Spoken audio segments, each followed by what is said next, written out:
Yo, what is going on, guys? It's C-Rev bringing y'all another MLB The Show 19 video. In this one I wanted to kind of go over something that's really fun for me, kind of talk about why Billy Wagner's price has gone up so much over the course of the year and how to recognize what other cards may do the same thing and try to point some out. But there's a lot of reasons market-wise why his price has spiked so much. And I think this stuff is really fun to talk about. I actually majored in finance in college. I have a degree in finance. And so this stuff is super fascinating to me, even on a basic level like the community market on MLB The Show. So I thought it'd be a fun video, if nothing else, just to talk about it because it's fun to talk about. And maybe it can give you guys some insights into how the market works moving into next year. What's funny about Billy Wagner too is I actually predicted this price rise to happen way back in July in my 4th inning video. I'll play the clip right now. If y'all are looking for investment tips, I think the card out of the 3 that is going to appreciate the most when the 4th inning program is no longer current is going to be this Billy Wagner. I personally think that this card's going to sit around 80 to 90K when the program is no longer current. I think Billy Wagner is the best investment option. If you don't have at least one of him, you need to get him right now. He's probably going to be the best left-handed reliever in the whole game for the whole year, and this is the cheapest that you're going to get him. As with anything on this game, it comes down to supply and demand at the end of the day, but what not a lot of people realize is that there's 2 different sets of supply and demand going on at the same time. There's supply and demand of the individual card itself, but there's also supply and demand of the market as a whole, or is what we call the system or the economy, essentially. In this case, it's just the community marketplace in general. So the system supply and demand is what determines why the prices of pretty much every card goes up when there's a stub sale. This is because there's more money available in the entire market, and so therefore with the same demand, people are able to buy more cards, and so when people buy more cards, the prices go up. And so when there's a stub sale, pretty much every card's price goes up. This is the same thing as like in real life. It's one of the reasons why raising the minimum wage increases inflation greatly, not to get too political or anything, but it's because people have more money to spend with the same amount of demand, and so prices rise as a result. So this is important to understand the disconnect between the system and the individual card itself, because you can kind of start to see how the prices can interact with each other, how these things can interact and end up raising his price by so much. So if you look at supply and demand of the market, there's been so many new programs that have come out since Billy Wagner came out, which means so many more people are selling their program bosses or their World Series rewards or their 12-0 rewards, and there's just been more and more stubs added to the marketplace. Meanwhile, Billy Wagner individually has had his supply pretty much cut off entirely, because if you go back to, let's go look at the 4th inning program. I actually looked this up already, but I want to show you guys. In the 4th inning program, if you don't do the voucher, you can only get to 257 stars. So that means if you haven't done the 4th inning program, in order to get Billy Wagner, you actually have to lock in the 3 third inning bosses, who are also expensive because their supply has also been cut off.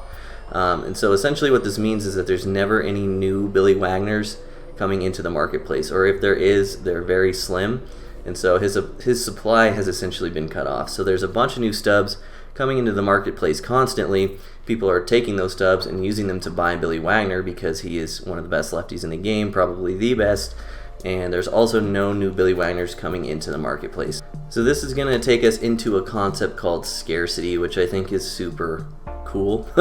I'm kind of a nerd about this stuff. There's actually scarcity of supply and scarcity of demand. I'm going to talk about both. So scarcity of supply is the one that's the easiest to understand. This is what I just talked about, how the supply has pretty much been cut off. There's no new Billy Wagners coming into the market, and so he's a really scarce card supply-wise, because any Billy Wagners, all the Billy Wagners since the 4th inning program have pretty much come from the 4th inning program. And so it's been so long there hasn't been any new ones. So it's a really scarce card on the supply side, and it's also a really scarce card on the demand side, being that he's the best left-handed reliever in the game. So there's not a single other card in the game like Billy Wagner, in my opinion.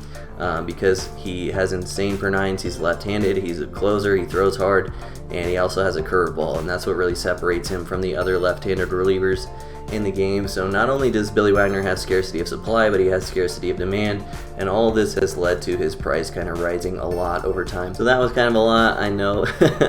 I think this stuff's super interesting, like I said, but what does this mean for Billy Wagner's future price movement? I would anticipate that he just continues to rise in price as the year goes on, no matter what, because he's, like I said, he's the best lefty reliever in the game. You can't really get him anymore. The only thing that would make his price go down is if they re-released like Boss, like the 4th inning Boss choice pack somehow, maybe as the 1500 star reward or something, but it hasn't been revealed yet, and I don't anticipate them doing that. So pretty much I would imagine Billy Wagner's price to be going up for the rest of the year. So if you want one, I would just go ahead and buy one. He's probably only going to go up from here. So what's fun is we can actually use this information to explain why a lot of different cards have risen in price while other cards have declined in price. So another good example of the same exact scarcity issue that Billy Wagner faces is this All-Star Game Aroldis Chapman. Once again, left-handed relievers are very scarce. He's really good. He's an in-game reliever, and you can't really get him anymore because there hasn't really been All-Star packs released. And even if you could get them, he's still only 1 out of 20. He's in the rare tier, and so that's why Aroldis Chapman's price has gone up. I think Aroldis Chapman's price has gone up like 50K in the last 2 months. It's pretty crazy ever since you can't really get All-Star packs anymore. Another example is Sergio Romo as well. I believe he was in headliner packs, which means you can't really get him anymore unless you get lucky with the headliner bundles. But just another one of those cards that's kind of one of a kind. He's really the only like finesse relief pitcher that's usable, maybe besides like Bruce Sutter, but really just one of a kind card. Whoops, one of the best relievers in the game, and you can't really get him anymore, so that's why his price has gone up as well. I also wanted to bring up, this isn't just with relief pitchers, although they're the most common because they have the least amount of like usable cards out of any position, but this is also true at other positions as well. If you look at Johnny Bench, his price has gone up a ton. This is because in general, catcher is a pretty scarce position as well. If nothing else, that people like generally don't like any catcher that they try. Like none of the catchers are like exciting players necessarily on the game, unless you're like a huge Giants fan or a Mike Piazza fan or a huge Cardinals fan or something. But in general, I found that people really like dislike catchers easily, and so they're constantly bouncing between catchers trying to find the one that they like. Can't really get Johnny Bench anymore because he was in the 8th inning program. I mean, you could if you started a new account, but most people aren't doing that. And so that's why his price has gone up a lot. He's looks like an in-game catcher on paper. He's pretty good, and yeah, his supply has pretty much been cut off as well. One more example I wanted to show you that you don't really think about is Lou Gehrig. So Lou Gehrig's price has gone up a ton as well for many of the same reasons. He was once again a program reward, the 5th or 6th. He was a 5th inning program reward. But if you look at all the in-game first basemen, besides McCovey, who's a 12-0 reward, who's even rarer than Gehrig, none of the in-game first basemen are left-handed. And so Gehrig is once again in kind of in a league of his own in that he's the in-game left-handed first baseman, and there's no one really like him. Like you can get the Adrian Gonzalez, but he's not even really comparable to this Lou Gehrig card. So I don't know if this was interesting for you guys or not. I think it's super cool. Maybe you learned something. I really just wanted to talk about it because I think the content is interesting. Let me know down in the comments section below if you have anyone else that would fit this category. I'm sure there's a ton of other guys that have gone up in price for many of the same reasons, maybe like Roberto Alomar or Justin Verlander, someone like that. I don't know, I think this stuff is cool. So I hope you guys enjoyed the video. Drop a like down below and subscribe if you haven't already, and I'll see you guys in the next one. Peace.